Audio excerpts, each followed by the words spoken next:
আইনশৃঙ্খলা পরিস্থিতি স্বাভাবিক রাখা অনেক কঠিন কাজ বলে অসহায়ত্ব প্রকাশ করেছেন স্বরাষ্ট্র উপদেষ্টা জাহাঙ্গীর আলম চৌধুরী। তিনি বলেন, নিষিদ্ধ সংগঠন আওয়ামী লীগের সাথে আইনশৃঙ্খলা বাহিনীর কেউ জড়িত থাকলে ব্যবস্থা নেওয়া হবে।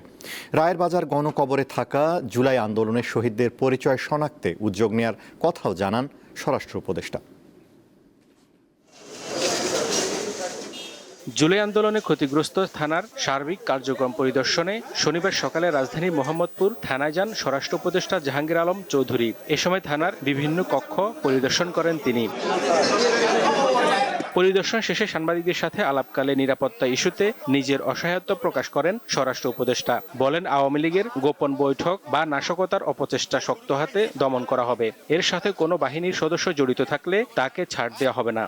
আপনারা দেখেন দেশের আইন শৃঙ্খলা পরিস্থিতি কন্ট্রোল করা কি কষ্ট। তাদের কার্যক্রম নিষিদ্ধ করা হয়েছে এবং তারাও যদি কোনো রকমের অপকর্ম করতে চায় কোনো রকমের ছাড় পাবে না।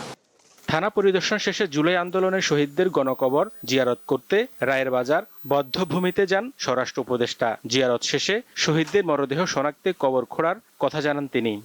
এখানে প্রায় 114 জনের গণকবর রয়ে গেছে, যাদের আমরা এখন পর্যন্ত আইডেন্টিফাই করতে পারি নাই। কেউ চাচ্ছিল এটা শনাক্ত করা হোক, কেউ চাচ্ছিল না। এখন তারা মোটামুটি নাকি রাজি হয়েছে। তারা মুন্সিগঞ্জ আমরা গেছিলাম, সেই সময় বললো যে তারা সবাই রাজি হয়েছে এটাকে শনাক্ত করার জন্য। এই জন্য আমরা খুব তাড়াতাড়ি এদের শনাক্ত করে যারা তাদের বডি এখানে রাখতে চায় তারা এখানে রাখতে পারবে, আর যদি কেউ নিয়ে যেতে চায় ওটাও নিয়ে যেতে পারবে। গণকবর সৃষ্টির নৈপথ্যে থাকা সবাইকে আইনের আওতায় আনার হুঁশিয়ারিও দেন স্বরাষ্ট্র উপদেষ্টা। হেদায়েতুল্লাহ সীমান্ত, দীপ্ত সংবাদ, ঢাকা।